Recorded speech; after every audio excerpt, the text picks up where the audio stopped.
Good morning student. हम जो है पूर्व की कक्षा में पाठ्य से गामी क्रियाओं का बारे में पढ़ रहे थे। पाठ्य से गामी क्रियाएं वह क्रियाएं जो पाठ्यक्रम के साथ साथ बालक के सर्वांगीण विकास को ध्यान में रखकर बालक का शारीरिक, मानसिक, सामाजिक, नैतिक गुणों को विकसित करने के लिए जो क्रियाएं पाठ्यक्रम के साथ साथ कराई जाती है उन्हें हम पाठ्य से गामी क्रियाओं की संज्ञा देते हैं। उसकी हमने अर्थ, परिभाषा और महत्व इत्यादि हमने कर लिया है। आज हम जो है उसकी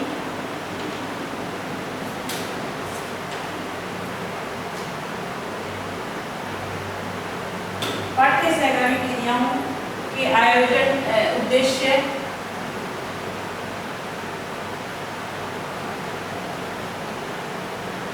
पाठ्य से गामी क्रियाओं के उद्देश्य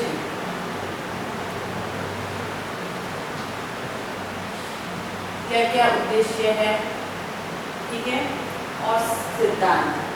तो किन उद्देश्यों को लेकर जो उद्देश्य हमने मापदंड बनाए हैं, निरुद्देश्य हम कोई भी कार्य नहीं करते। यदि हम निरुद्देश्य किसी कार्य को करते हैं तो वह कार्य करने में किसी भी तरीके से कोई सिस्टमेटिकता नहीं होती है।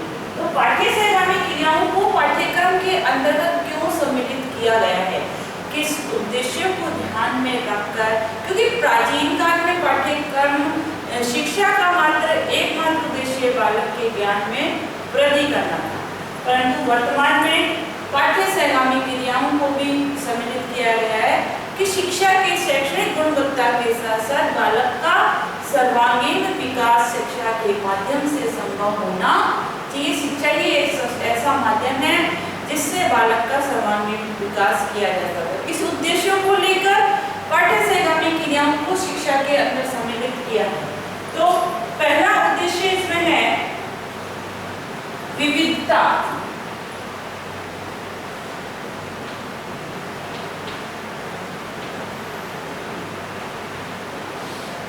कि जो पाठ्य से गामी क्रियाएं आयोजित की जा रही है उसमें विविधता होनी चाहिए। विविधता से तात्पर्य है भिन्न भिन्न प्रकार की, क्योंकि बालक की रुचियां अलग अलग होती है, ठीक है।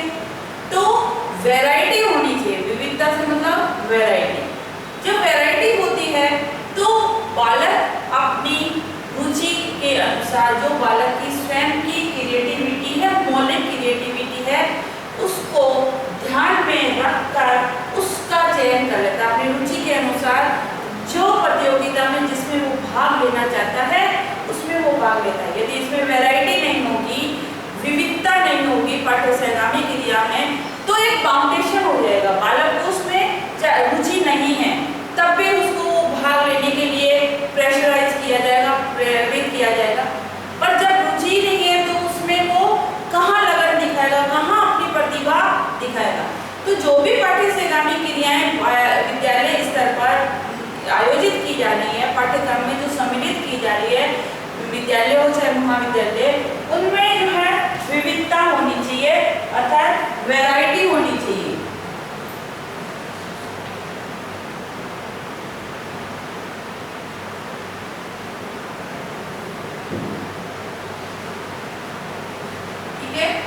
क्योंकि वैरायटी होगी तो जो है बालक उसमें से जिसमें उसकी रुचि है उसका चयन करेगा। वैरायटी को ध्यान में रखते हुए आपको पता हो कि पाठ्य से गामी क्रियाएं जो है सांस्कृतिक होती हैं, सांस्कृतिक गतिविधियां जिसमें नाटक है, नृत्य है, गायन है इत्यादि सम्मिलित किया है। उसमें भी समूह नृत्य है, समूह गायन है, नाटक है, एकल नाटक है, एकाभिनय है। जो आपको सांस्कृतिक कल्चर वीक के दौरान आपकी जो प्रतियोगिताओं का जो आयोजन कराया जाता वो वैरायटी को ध्यान में रखकर कराया जाता, जिसमें सभी प्रतियोगिताओं को स्थान दिया जाता है। तो सांस्कृतिक है, दूसरी है साहित्यिक,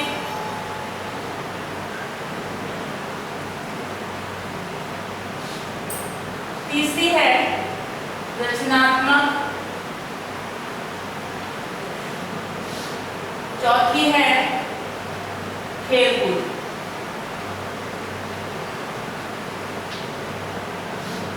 ये प्रतियोगिताएं जो है ये वैरायटी के अंतर्गत है। तो अब इनमें भी बहुत सारी प्रतियोगिताएं होती हैं जो क्रमवार बांटी जाती है, ठीक है। साहित्यिक में वाद विवाद है, राष्ट्र भाषण है, निबंध है, कविता पाठ है, कविता लेखन है, और जो है कहानी वाचन है, लेखन है, ये सब प्रतियोगिताएं आती है। रचनात्मक में आपके वेस्ट में से बेस्ट, कोई क्रिएटिविटी से संबंधित फ्लावर मेकिंग है, पॉट मेकिंग है, वेस्ट में से बेस्ट है, जिसमें कोई क्रिएशन बालिका का निकल के आता है। और खेलकूद में जो है फिजिकल डेवलपमेंट के लिए खेलकूद प्रतियोगिताएं, जो भी खेलकूद है, फुटबॉल है, वॉलीबॉल है, टेनिस है, बास्केटबॉल है इत्यादि, कैरम है, शतरंज है, इंडोर आउटडोर गेम अलग अलग होते हैं, उनको उसमें रखा जाता है। दूसरा है छात्रों का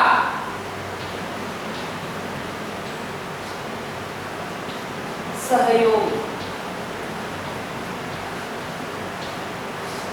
अब जो प्रतियोगिताएं आयोजित की जा रही हैं, क्योंकि प्रतियोगिता आयोजन का उद्देश्य है बालक को विकास करना, बालक का सर्वांगीण विकास करना। अब जो प्रतियोगिताएं आयोजित की जा रही है उसमें छात्रों का ही सहयोग नहीं है, तो प्रतियोगिताएं किसके लिए आयोजित की जा रही है, ये क्वेश्चन मार्क खड़ा हो जाता है। बालक वर्तमान में बालक जो है इन प्रतियोगिताओं के प्रति जो है इनका रुझान बहुत कम हो गया है। इसका प्रमुख कारण है मोबाइल, क्योंकि वह अपने मोबाइल तक ही सीमित हो गया। मोबाइल में हर चीज अवेलेबल होने के कारण से बालक उसी में सिमट के रह रहा है, परंतु उससे बालक का विकास जो सर्वांगीण विकास है वो नहीं होगा। तो जो भी प्रतियोगिताएं आयोजित की जाती है बालकों को उसमें उत्साह के साथ, लगन के साथ, एक जोश के साथ भाग लेने के लिए प्रेरित होना चाहिए। जब आपके कल्चर वीक हुआ था तब आप ये समस्याएं हमारे सामने भी आई थी, आपको भी ये सब बात अच्छे से ध्यान है। बहुत सी लड़कियां, 50 लड़कियों का जो ग्रुप है उसमें से 8, 10, 12 लड़कियां एक्टिव हैं जो प्रतियोगिता में भाग लेती हैं, बाकी जो है एक मूक दर्शक बन के आनंद लेने का ही कार्य करते हैं, परंतु ये सही नहीं है। जब तक उसमें सभी का जोश, उत्साह, लगन नहीं होगी, प्रतियोगिता को आयोजित करने का जो उद्देश्य है वो पूरा नहीं होगा। ना ही अध्यापक को जोश आएगा, ना देखने वालों को जोश आएगा। एक ही पात्र बार बार में दिखाई देने पर निरस्तरता आती है। इसलिए छात्रों में जो है सहयोग की भावना होनी चाहिए, उसके प्रति जोश की भावना होनी चाहिए। नेक्स्ट है शिक्षक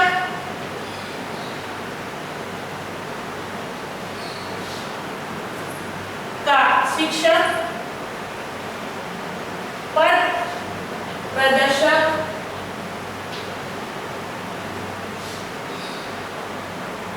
के रूप में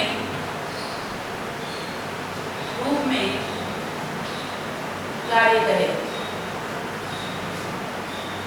क्योंकि जो भी प्रतियोगिताएं की जा रही है उसमें निर्देशन का कार्य जो है शिक्षक के माध्यम से किया जा रहा है, ठीक है। तो शिक्षक का ये दायित्व हो जाता है कि बालकों को उनके प्रति सही दिशा निर्देशन प्रदान करे, सही राय दे, सही सलाह दे, मोटिवेट करे और खुद भी उत्साह दिखाए। यदि ऐसा नहीं होगा तो शिक्षक में यदि रुचि नहीं होगी, खुशी नहीं होगी, तो बालक भी निरस्त हो जाएगा। तो एक पथ प्रदर्शक जो आगे की तरफ मार्ग दिखाने का कार्य करता है, वो एक शिक्षक को उसकी भूमिका निभानी चाहिए। बालकों को अधिक से अधिक मोटिवेट करने का कार्य करना चाहिए। कैसे, कौन सी प्रतियोगिता आयोजित की जाए जितना उसको उसका ज्ञान है। तो इसके लिए शिक्षकों को भी समय समय पर पाठ्य सहगामी क्रियाओं के लिए भी प्रशिक्षण का प्रावधान होना चाहिए, जिससे वह प्रशिक्षण से प्राप्त ज्ञान, जो मूल उसका ज्ञान है सैद्धांतिक और प्रैक्टिकल ज्ञान हर प्रतियोगिता का, उसके बारे में उसको जानकारी हो। चौथा है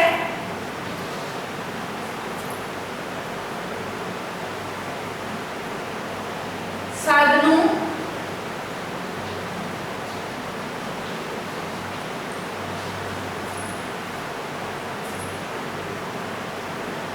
की पर्याप्तता,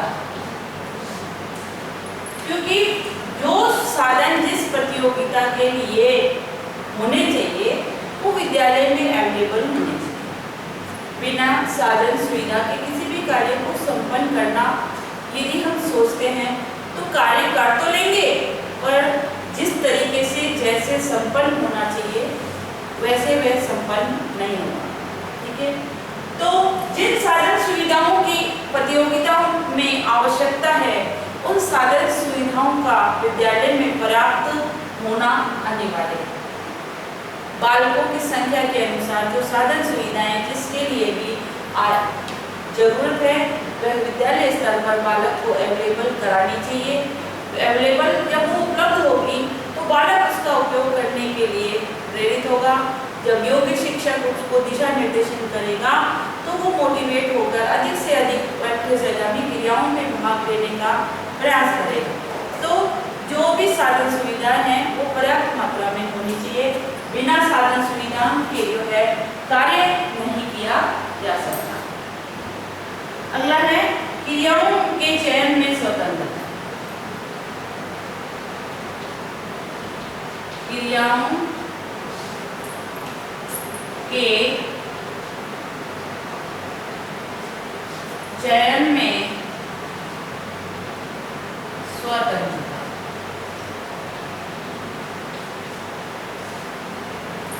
जो भी क्रियाएं पाठ्य सहगामी क्रियाएं जो वैरायटी के अनुसार संपन्न कराई जा रही हैं, चाहे वो सांस्कृतिक हो, साहित्यिक हो, रचनात्मक हो, खेलकूद हो, जो भी संपन्न कराई जा रही है, बालक को उसमें बाउंड नहीं करना है कि आपको इसी प्रतियोगिता में भाग लेना।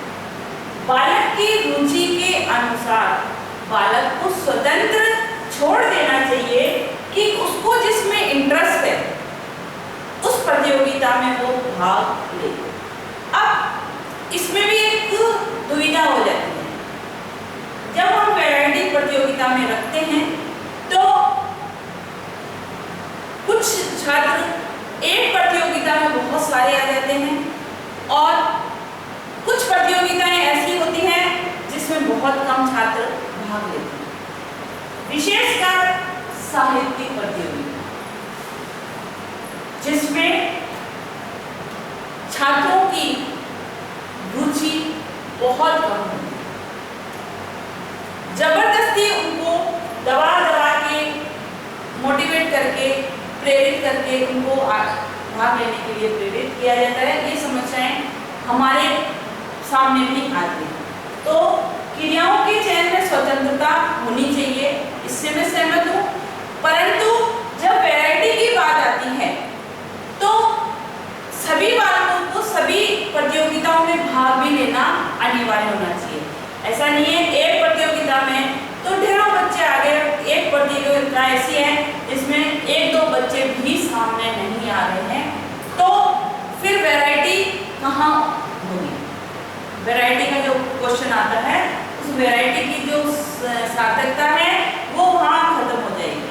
तो बालकों को स्वतंत्रता दी जाए, परंतु हर बालक को उसमें हर प्रतियोगिता में समान रूप से भाग लेने के लिए प्रेरित भी होना चाहिए कि ताकि सभी प्रतियोगिताएं सुगमता से जो है संपन्न हो जाए, वरना प्रतियोगिता आयोजन का कोई उद्देश्य नहीं रह जाता। नेक्स्ट है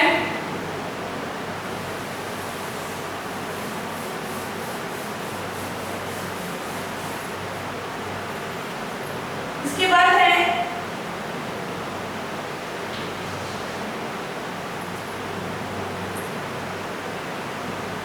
छठा है आपका उचित निरीक्षण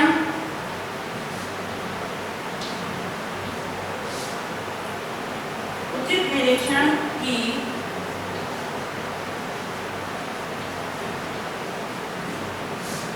प्रतियोगिता संपन्न होने में एक निरीक्षण करता जो फर्स्ट सेकंड थर्ड जो मूल्यांकन करके रैंक निकालेगा, तो जो भी निरीक्षण करता है उसको उस चीज का अनुभव होना चाहिए, उसका ज्ञान होना चाहिए। यदि उसको स्वयं को उसका ज्ञान नहीं है तो वो किसी वस्तु के गुण और दोषों का मूल्यांकन किस आधार पर करेगा, इससे गलत निष्कर्ष निकलकर सामने आएगा। जो भी निरीक्षण करता है उसकी व्यवस्था जो की जा रही है, उस जिस प्रतियोगिता का वो निरीक्षण कर रहा है, मूल्यांकन कर रहा है, वो जो है उचित उसका होना चाहिए। नेक्स्ट है उसका ज्ञान उसको पूरा होना चाहिए। आगे है मूल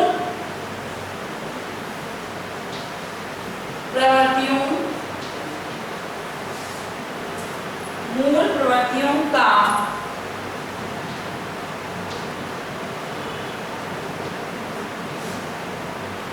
शोधन तथा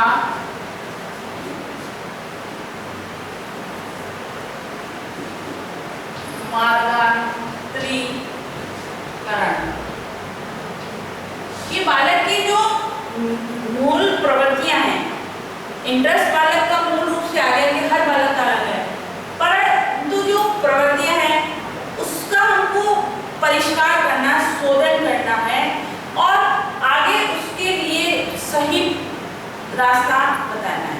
क्योंकि बालक की इंटरेस्ट है डांस करने में मान लो, परंतु डांस का जो क्रियात्मक, नृत्य का जो क्रियात्मक सैद्धांतिक ज्ञान है उसका नॉलेज उसको होना अनिवार्य है। तो जो भी बालक की मूल प्रवृत्ति है जिसमें उसको इंटरेस्ट है उसका जो है शोधन होना चाहिए, उसको शुद्ध करने का कार्य होना चाहिए और उसके लिए इन फ्यूचर में कौन कौन सी स्कोप है, कैसे उसको आगे बढ़ाया जा सकता है और उसका आगे इन फ्यूचर में वो क्या उपयोग कर सकता है, इसके लिए जो है एक शिक्षक को दिशा निर्देश परामर्श देते रहना चाहिए। तो जो है मूल प्रवृत्तियों का शोधन और मार्गांतरीकरण करते रहना चाहिए। और लास्ट है अधिगम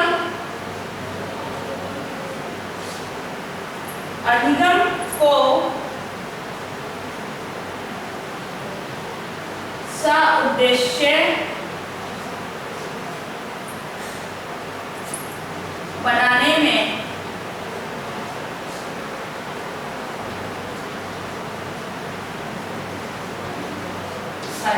क्योंकि शिक्षा का एकमात्र प्रमुख उद्देश्य अधिगम कराना है, बालक को सिखाना है, ठीक है।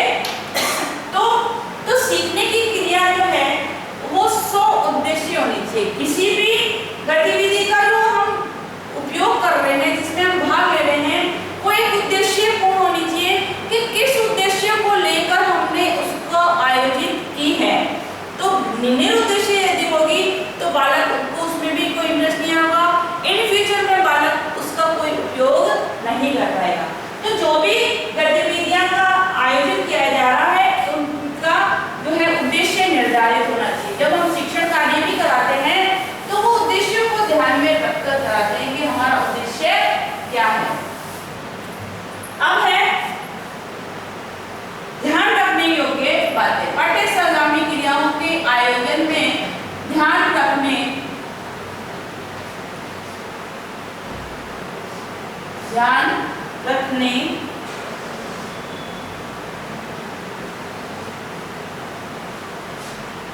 योग्य बातें कि किन किन बातों का विशेष रूप से ध्यान रखना चाहिए, उसको ध्यान में रखकर हमको उसका आयोजन किया करना चाहिए। पहला है किसी एक क्रिया को किसी एक क्रिया को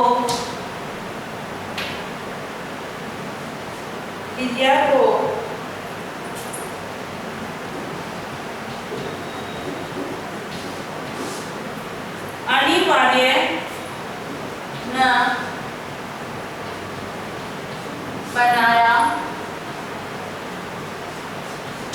जाए। ठीक है, बाउंड नहीं किया जाए कि यही क्रिया एक संपन्न कराई जाएगी। दूसरा है उच्च अधिकारियों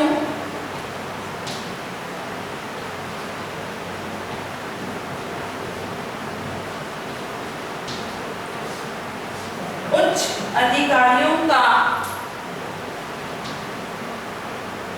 इनके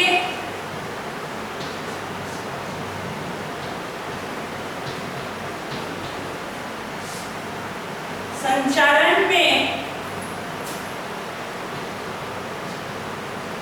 कम से कम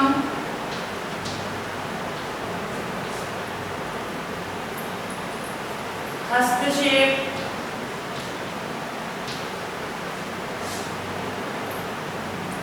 हो।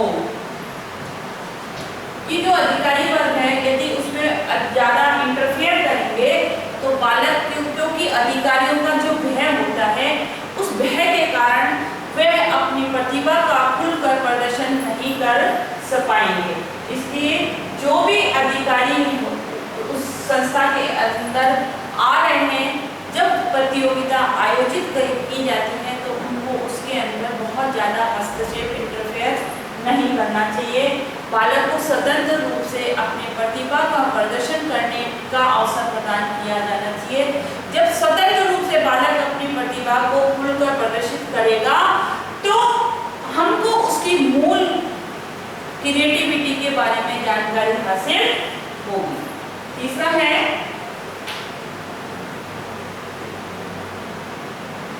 इसके संचालन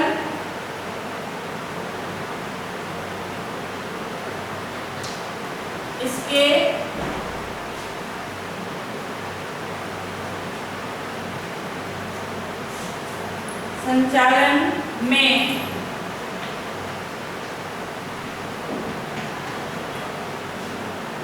छात्रों का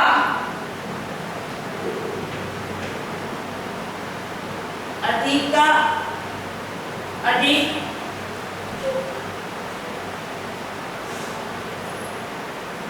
सहयोग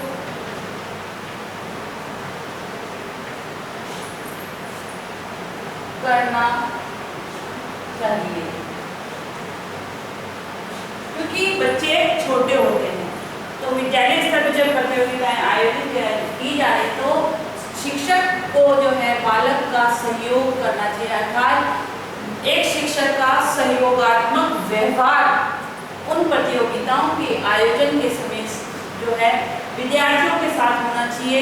जब उस सहयोगात्मक व्यवहार बालक को मिलता है तो बालक उसमें अधिक अपने प्रदर्शन करने की कोशिश करता है, और जो प्रदर्शन कर रहा है उसमें, क्योंकि बालक को इतने ज्ञान नहीं है कि इसमें क्या कमी है क्या अच्छाई है, उसमें सुधार भी समय रहते हो जाता है।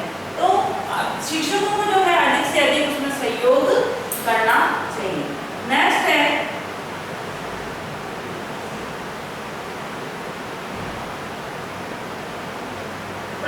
पर्याप्त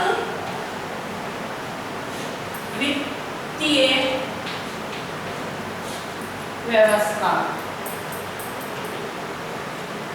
कि प्रतियोगिताओं के आयोजन के लिए कक्षा विद्यालय में एक पर्याप्त धनराशि होनी चाहिए जो पाठ्यक्रम क्रियाओं के लिए ही निश्चित की जाती है। तो यदि वित्त की व्यवस्था सही नहीं है और बालक को इसके लिए प्रेशराइज करेंगे तो बालक उसमें भाग नहीं लेंगे, क्योंकि हर बालक की जो आर्थिक स्थिति ऐसी नहीं है कि बालक उसमें अधिक से अधिक खर्च सके। तो विद्यालय में इसके लिए फंड होना चाहिए, एक पर्याप्त धन होना चाहिए, जिससे उन साधनों का बालक उपयोग करके अपनी मूल प्रवृत्तियों को उजागर कर सके, दिखा सके।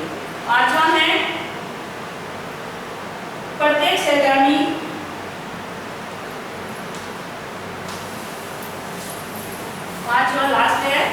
प्रत्येक सहगामी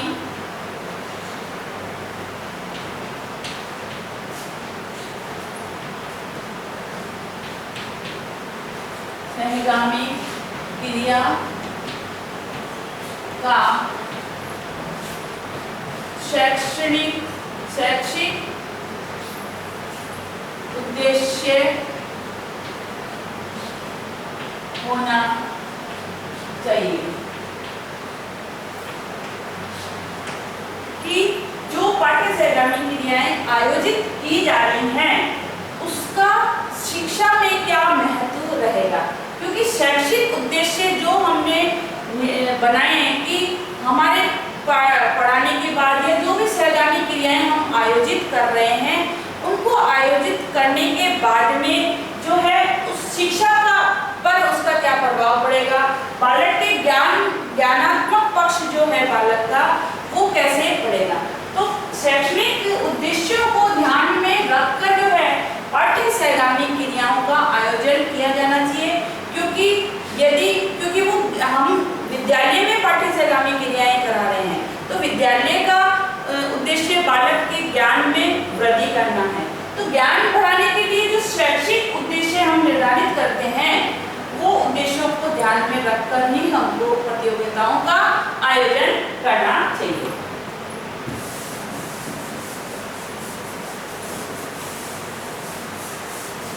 आज का गृह कार्य है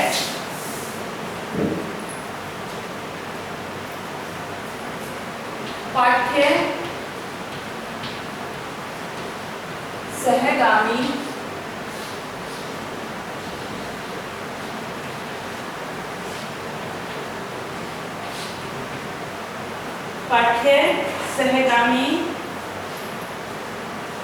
क्रियाओं के उद्देश्य व आयोजन में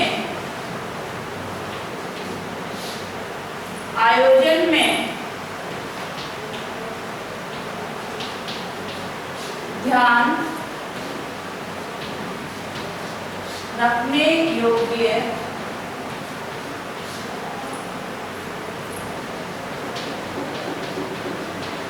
बातों को स्पष्ट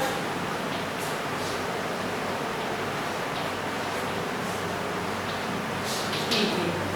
साथ ही घर पे रहिए, सुरक्षित रहिए, अपने हाथों को बार-बार में धोते रहिए, सोशल डिस्टेंसिंग की पालना कीजिए ताकि आप जो है महामारी से बच सकें।